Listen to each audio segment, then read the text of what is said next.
এই দুনিয়ার পুরো জীবনটা এটা হচ্ছে লালসাময় একটা জীবন, লোভ, মরিচিকা, মায়াজাল। এই মায়াজালে আমরা আটকে আছি, ফলে মৃত্যুর কথা আমরা ভুলে গিয়েছি। পাগলের মতো ছুটছি, আরো টাকা লাগবে, আরো খ্যাতি লাগবে, আরো যশ লাগবে, আরো দাপট লাগবে। আমার এত টাকা দিয়ে কি হবে? এত সম্পদ দিয়ে কি হবে?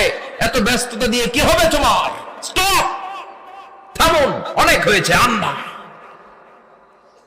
থামুন, take a rest, take a breath and think about death. Think that you have to go back to your Lord.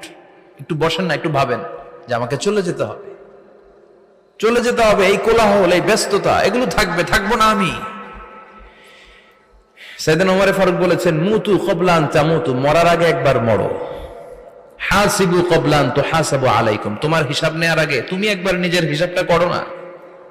কাগজ বের করে একটু লিখো না কি কি ভালো কাজ করছিলা, যেগুলো দিয়ে নাজাতের ওসিলা হতে পারে। 1 2 3, আর কি কি আকাম কুকাম করছো দেখো না, লিখে দেখো তোমার অবস্থাটা কি। মরার আগে একবার মরো। মরার আগে খাটের মধ্যে শুয়ে শটান করে চোখ বন্ধ করে একবার মরার ভান করে দেখেন কেমন লাগে। চোখটা বন্ধ করেন আর ভাবেন আপনি নাই, কি কি হতে পারে ভাবেন।